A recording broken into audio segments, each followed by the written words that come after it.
Why is it that so many people who are spiritually sensitive, who seem to have this inner knowing, this capacity for awareness, were born into families that were, shall we say, less than ideal, families that were dysfunctional, toxic, painful?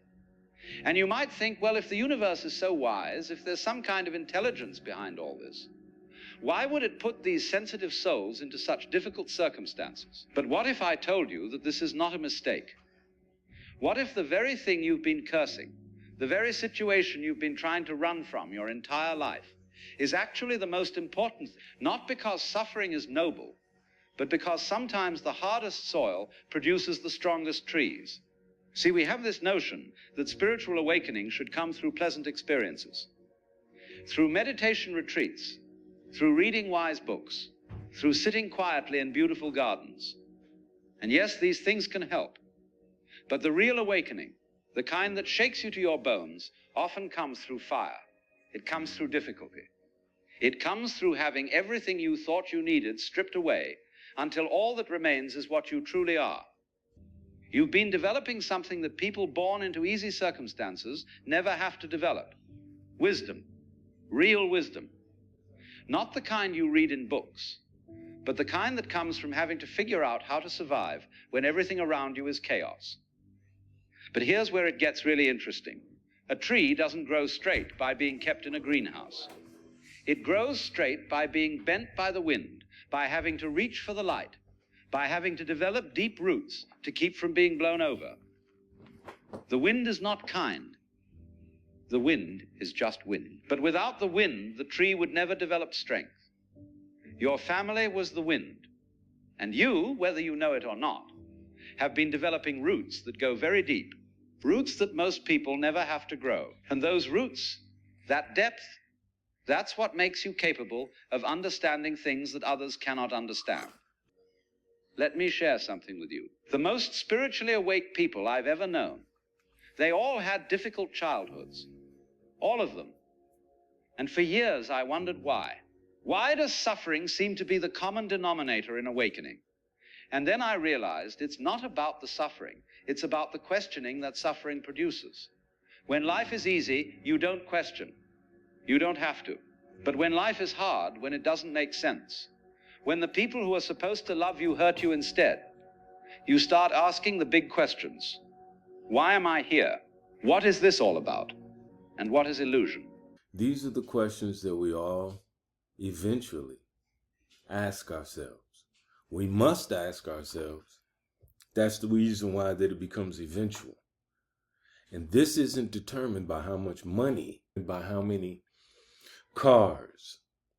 This is not determined by bank accounts or anything outside of self. They pushed you to look for meaning in a situation that seemed meaningless.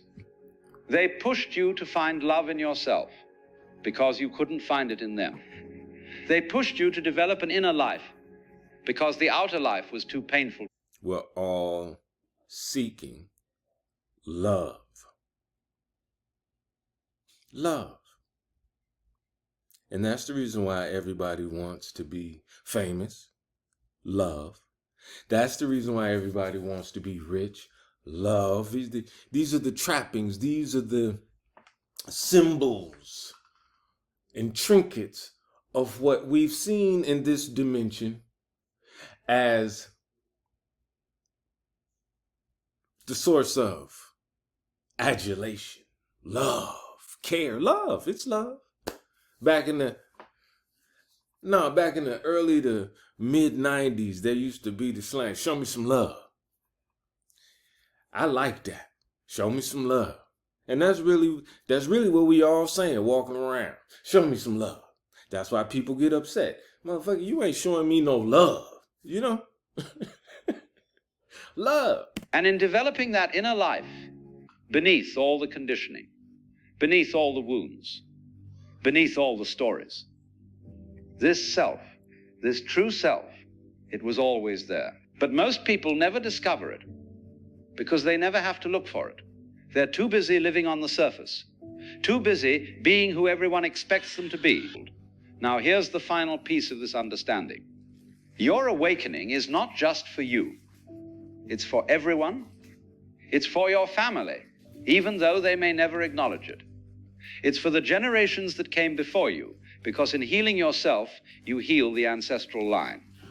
And it's for the generations that will come after you, because you've broken the pattern, you've stopped the cycle. You've said, this madness ends with me. This is what it means to be spiritually awake. It's not about being better than others. It's not about being special.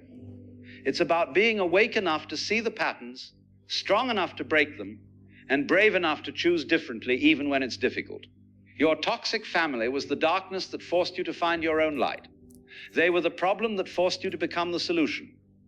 They were the question that forced you to find the answer. And the answer you found, the light you discovered, it's not just for you. So yes, being born into a toxic family is a gift. Not because the toxicity was good, but because it forced you to become who you really are. It forced you to wake up when you might have slept through your entire life. It forced you to question when you might have simply accepted. It forced you to choose when you might have simply followed. And now, having done all that work, having climbed that mountain, having discovered that light within yourself, you stand as proof that transformation is possible, that breaking cycles is possible, that awakening is possible. This is why you were placed exactly where you were placed. Not to suffer, but to awaken. Not to be broken, but to become whole.